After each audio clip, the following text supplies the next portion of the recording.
Hi, and good afternoon. Welcome to BYOB with Briggett. I am so happy that you all are here with me tonight. Once again, we are coming to you live from Atlanta, Georgia with BYOB. And as you know, last week, our our topic of the week was balance. It was balance, and we was gonna have this wonderful guest on, Stacey Malker-Thomas from Dallas, North Carolina. She is bad, ladies and gents. But I tell you one thing, we was a little off balance. We was just a little Right. off balance. And guess what? Things happen. That's how life goes. Because if everything was balanced, we wouldn't Right. have a reason for to have different emotions. We wouldn't have that stress to pull our hair out. We wouldn't have those sweats draining down our face. So this week we are balanced. And welcome to the show. As I stated, wonderful guest tonight. Her name is Stacey Malker-Thomas. She's from Dallas, Georgia. And I met Stacey by happenstance. And boy, am I ecstatic that she is definitely in my friendship circle. She and I both was running for city council years ago. She was running for alderman, being the first African American running for alderman in her town. I was the first African American running for city council in my town. And my sister actually told me about her, and then we met. It was a lifelong friendship from there on. So Yes. I will let her tell her story and all the juicy part. And I hope that you all enjoy meeting Stacey Malker-Thomas just as well as I enjoy having her as my friend. Ladies and gentlemen, I introduce to you Stacey Malker-Thomas. Hi, Stacey. Welcome to the Hi. show. Thank you so much. Thank you for having me. Thank you for the patience. As you said, we tried, and we just couldn't get it together. But I'm here. I am here and ready to share the story that I have for you. And thank you so very much. As she said, I'm Stacey Malker-Thomas, lifelong resident of Dallas, North Carolina, mother of one angel, Jasmine Celeste Malker, and married to Mr. Daniel Thomas. Okay. And sip, Stacey. What are you sipping on today? Yep. So I have, of course, a cup with my daughter's name on it, Jasmine, and I am Oh, drinking my ice cold water today. okay. Well, sip, and cheers to you. I am drinking on some cold iced tea, and this is sweet Georgia tea, honey. And when I tell you Oh, about Georgia tea, we put the entire bag of sugar in the tea. So sip, and toast to you as you sip, drink from sip. a beautiful cup with your daughter's name on it. So Stacey, Thank you. just a little bit about yourself. Well, as we're talking about balance, I do balance many hats. For one, I'm in education in the EC department at Kaiser Elementary School. Okay. This is currently my 25th year with the school Wow. system. So, along with the school system, my husband and I have a food business. We have a hot dog cart in memory of my daughter as well. Her name was Jasmine Celeste. So the hot dog cart is Celestial Famous Hot Dogs.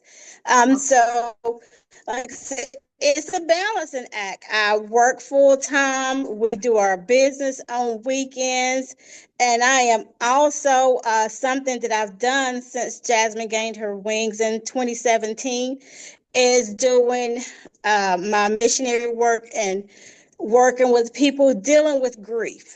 Not only is it helping them, it's helping me in the process also.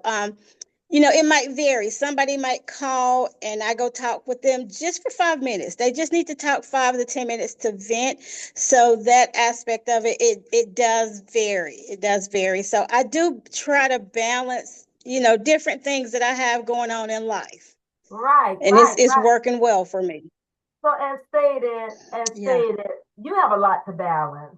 You have your home Yeah. responsibility, you have your food stand that you're running, you're the grief counselor, you're working. Yeah. So wow, you definitely have many Yeah. hats to balance. And I tell you, I can imagine that you Yes. have the shoulders of linebackers of a football. And because that's a Yeah. lot.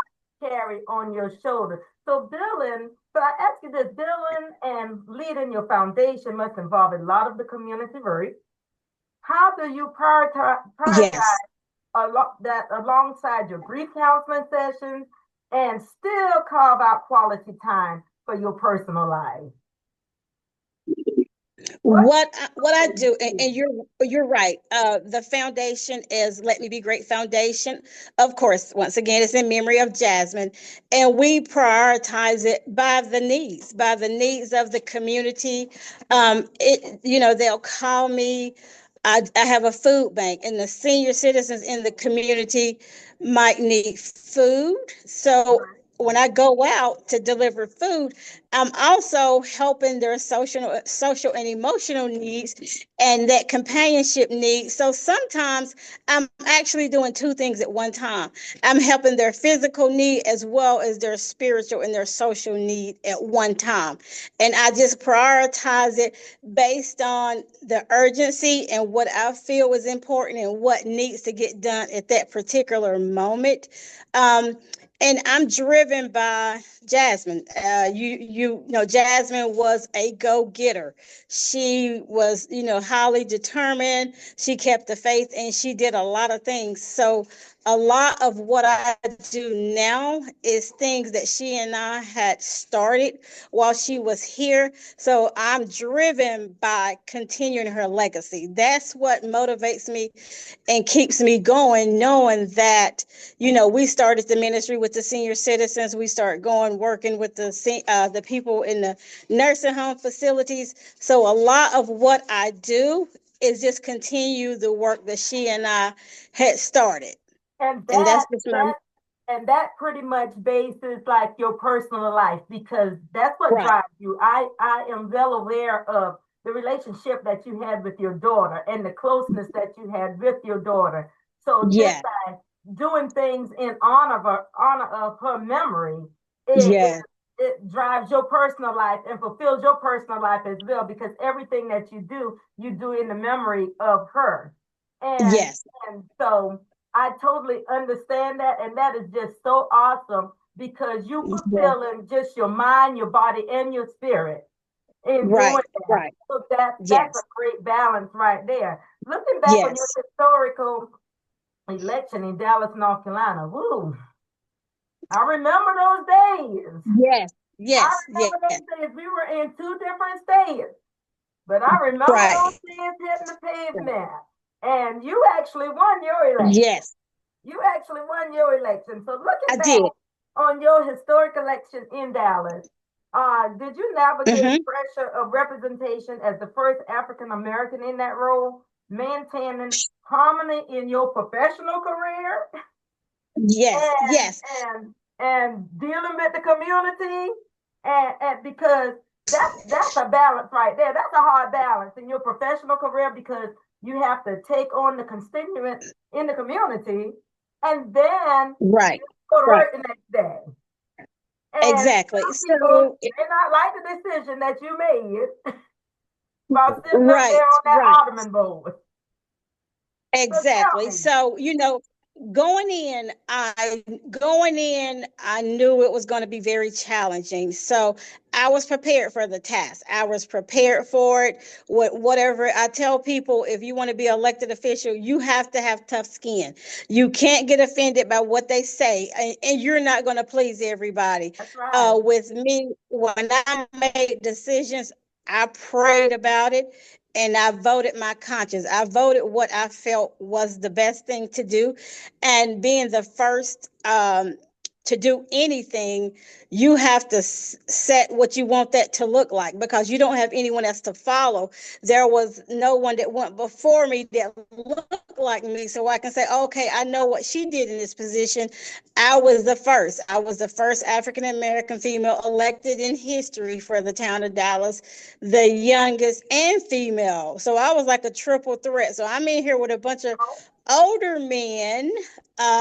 So a lot of things that I brought to the table they didn't like and didn't agree with, but I was there for the people. They voted me in and I had a job to do. So I was prepared for that task.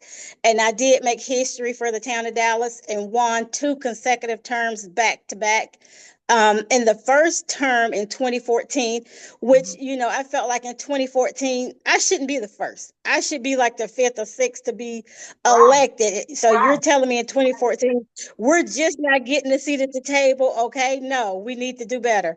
My daughter was my treasurer. She was, part of my campaign. She did transition in 2017, which made me run when I was running a second time, made it really hard for me. And I was hesitant about running, but everybody like, no, you have to, because she would want you to. So I did run 2 consecutive terms. The third term, I didn't run because we purchased another house after Jasmine passed.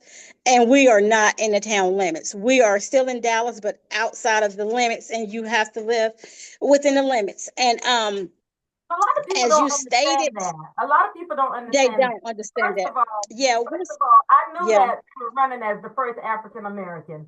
I did not realize right. that you was the first female and the youngest And the ever. youngest. So that Yes. was a lot of stress on your shoulders as well, even going into that council meeting. Because Yes. if I had one, I was running into the same obstacles as well. And when you deal with someone that's on, I would say, the old Dallas, right. as I would say, that do not want to be introduced to new ideas.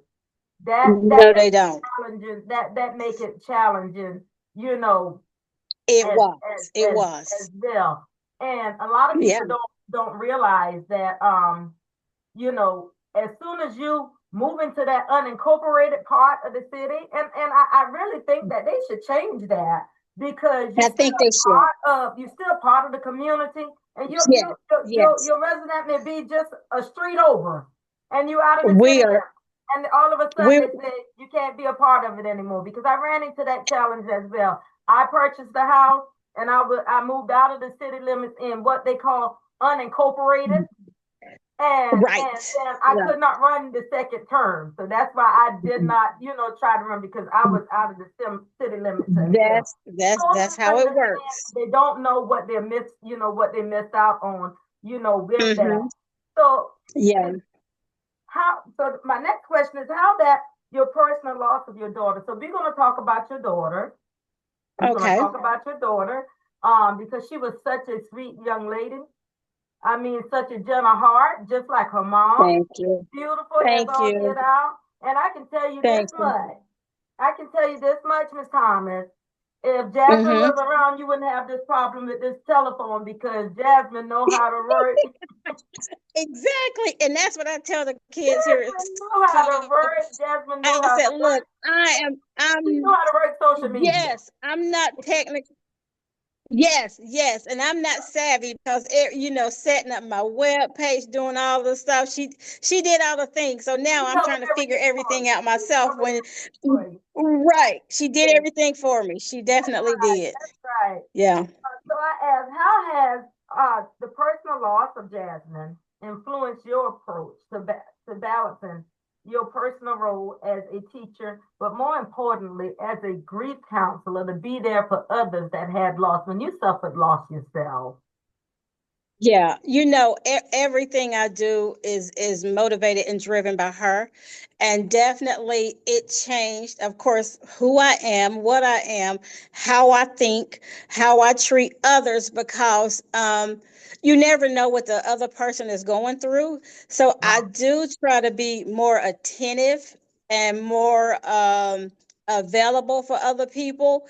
And just know that our time is precious. Like they always say, we never know how long we have, but in the time we do have, let's make the most of it. Let's like Jasmine, let's leave a legacy. So I can see people, and Jasmine's been passed away 8 years, and I can see people in the store, and they'll say, I remember your daughter doing this. I can remember her. She was so smart. She could dress. And what do you want your legacy to be? What do you want people to remember about you? So I do take that extra to listen to the students, to hug on them a little more, to love on them a little more, and listen to people when they are dealing with grief. Everyone's grief is different. For example, my brother lost his daughter during COVID. Now he and his wife, they're not as vocal and talk about their daughter as much as I do Jasmine. Like some people say, you talk about your daughter all the time, like she's still here. Do you think she's still here? I know she's not here, but she left a legacy. She did a lot of things in her short 28 years that I feel people need to know about. And her faith never wavered, even in the hospital when the doctors would give her bad news and I'm crying and I'm just devastated. She would say, Ma, where's your faith? So I want people to know that no, life is not easy. It has its ups and downs. And sometimes we think because we're saved and because we're Christians that we're not going to have trials and tribulations, but we do. We do. And we have to continue to trust God. And I just thank God for the 28 years. I wish I had more. I wish she was still here, but I'm living my life so I can see her again. And I want to treat people with kindness because you just don't know what they're going through. You don't know what their life is like. We're a Title I school, and our kids struggle every day, so I want to be the person they feel like they can come up and give me a hug and talk to me about anything they need to talk to me about. So her passing has made me, just like I say, more available for people if they need me. Okay, okay. So tell me this. Uh, uh, with people motivate you. So that motivates you. That encourages you to do more than with your passion. Yes. Of even though she was here for only 28 years, and Mm-hmm. like you said, your brother said, others may say, you go on like she's still alive, and you know that she's not, but her legacy lives. Right. Her legacy lives, and it lives in and through with you by you doing everything in her honor. So tell me this, tell me about your family life. Tell me, I know you and your husband are big Carolina Panthers fans. Yes. So I have a wonderful husband. Look, they want to hear the bad, so I'm gonna tell them the good. I have a great husband that has been very supportive from day one. So he and I was dating, and Jasmine was really sick. So he and I was only dating 2 years before Jasmine passed. But during that time, I was trying to work, get off work, take Jasmine to radiation, take Jasmine to the doctor. And he came to me and he said, stop trying to do everything. Stop trying to stress yourself out and take a leave. Just work part-time so you can take care of Jasmine. I got you. And he did. So at that time, I took a leave from school and didn't work for like 3 years. And he, to take care of her. And then after she good passed, to have such a supportive husband, right? yeah. And during that time, she was in the hospital a lot. We was traveling back and forth, like 4 hours away going to the hospital. He could have easily left. It was a lot, but he stayed there, and he's been my rock ever since. He's been my rock, and I just thank God for him. We've been married 10 years, and she's been gone 8 years, but he's stuck in there. He's stuck in there. He's stuck in there. And I have a supportive family. And that's the power of having a supportive husband. Especially I would call like blended family. He stepped in and took charge and said, I got you. I got you. Don't worry about it. I got you. So that is such a blessing. And I know that you're close with your mom and your sisters and everyone. So yes. You have that family support. But tell me, how do you not get burnt out? How can you not get burnt out? Because I know you're everywhere. I don't get burnt out because I know I am doing not only God's work, I am doing things like I say, and for Jasmine, for her legacy to help others, because you're right. I had a great support system. Everybody don't have a great support system. I can remember Right. one time the doctor was like, Jasmine, are you ever in the room by yourself? And I'm like, no, we always in here with her. She's never going to be by herself. And he said, oh yeah, I'm going to come in here and catch her by herself. And I'm like, no, you're not. So one time he came in and he was like, oh, Jasmine, you're by yourself. I'm like, no, I'm down here in the floor asleep. She's not by herself. So I know everybody is not as fortunate as I Right. was to have. Jasmine had, her grandma, two grandmothers. She had both grandmothers there. And my sister, who lived 4 hours away, was always there. My brother. So everybody don't have that, and I know how good that felt to have people surround me during the Exactly. times. So I want to be there. If someone call and they just need to talk or they just need to visit, I want to take time for that person, because I know it's Right. imperative. If they thought enough for me to call and counsel with them and talk with them and pray with them, I need to make time to be there for that person, because it Absolutely. helped me. It helped me. If I would not have had, and I continue to have that same support system, they're still there daily. You can't do it by yourself. You can't carry it by yourself. And although we know the power of prayer, we know the word, you need physical people that's there to have that shoulder to lean on, to cry to vent to. And I want to be that person for them, because I've had it. And family support and friendship support is and especially when you come, and I know you come from a Christian family as well, that Yes. support is, I mean, it's unexplainable. Mm-hmm. It's priceless. I come Yes. from a large family too. I come from a family of Mm-hmm. nine. I'm the youngest of nine. And I Yes. tell you, it's not, and when you said that Jasmine and the doctor came into the room and said, Jasmine, you're never alone. That's the same exact thing that my mother, doctor, said as Mm-hmm. well. And in her final days, they moved her to a Mm-hmm. larger room. And he said, we're moving your mom to a Mm-hmm. larger room because we hear that she has 9 kids and at least four of Yes. them with her at all times. So a lot of times the Yes. doctors don't understand, and you got a close knit family. That is what Right. that's that Right. glue. That's that Yes. glue that just It keeps sure is. you together mentally, and it also keeps you balanced as well. It does. It And we're does. gonna wrap this here up, Stacey.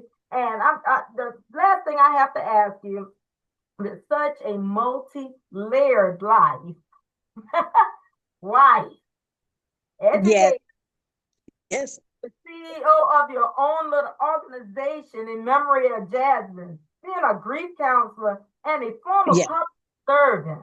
That's multi-layers right there.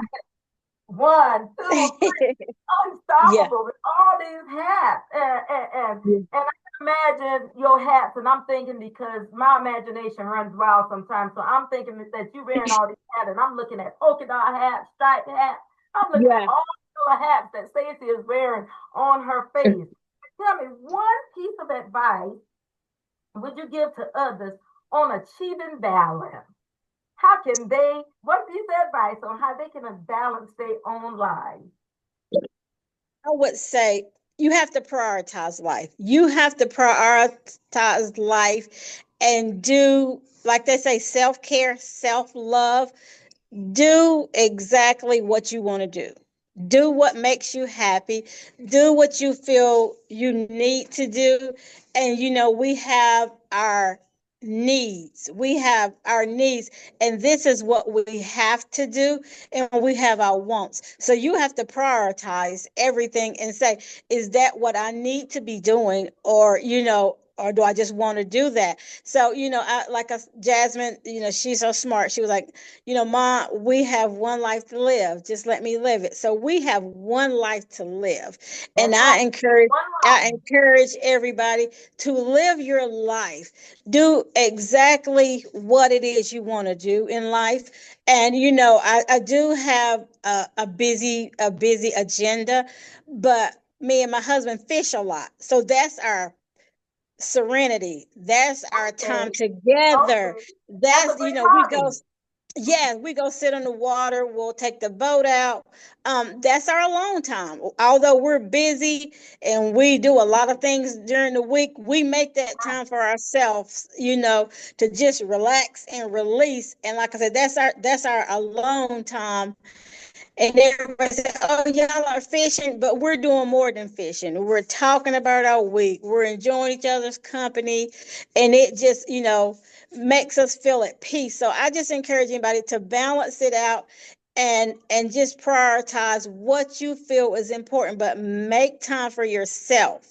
And right now, I just try to do things that have me at peace and not anything that's going to disturb me. My circle is small. I said a lot of things about family. I didn't say a lot of things about friends, Right. because I try to avoid stress and just a lot of things that's not going to keep me at a peaceful place. And that's just where I am. And before we end, I would like to share the cookbook I have in memory of my daughter, of course.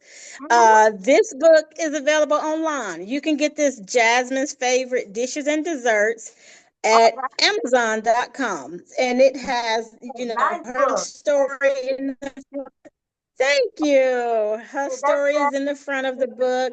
It tells everyone. about You her. heard you heard it first on BYOB. I want everybody to go out there and get this book for Jasmine, in memory of Jasmine, for Stacey Malker, for Jasmine dishes and dessert. And I know she got some great recipes Yes, in there. But she Stacey, you does. have And these this. are her actual recipes. Okay. Okay. Original recipes. All right. Yeah. But Yes. Stacey, Yes. thank you so much. Thank you so much for being one of the Thank you. guests and being one of the first guests on BYOB with Bridget. I had an awesome time Thank having a you. conversation with you, learning more about you. I learned a couple of things about you today because I didn't know you was the first female either on city council. I knew you was the first African American. I didn't know you was the first Yes. and the youngest. Yes. So I learned a little bit about you as well. I Yes. learned that you love to fish. That's a good pastime right there. Yes. I used to fish too. It's a great one. It's a great one. I Yes. fish too. It's a great one. But thank you so much, Yeah. and I look forward to Thank having you you. again as our guest as we grow with BYOB, because this is just the beginning. And we're growing, growing, growing. We're actually growing faster than what we expected. So I look to see you on our show again in the That's future. awesome. Yes, ma'am. Yes. And thank you for having me. Thank you for the opportunity to share my story and share Jasmine's legacy. And you have an awesome day. And like I tell people, as my tattoo, Carpe Diem, seize the day. Just live life to the fullest. Seize the day. I'll take Yes. that into consideration. Just seize the day and live life to Yes. the. Yes. Thank Thank you so you. very much. Thank you. And you have a great day. You too. Bye bye. That wraps it up, ladies and gents. We had a wonderful conversation with Stacey Marker from Dallas, North Carolina. Was she not beautiful or what?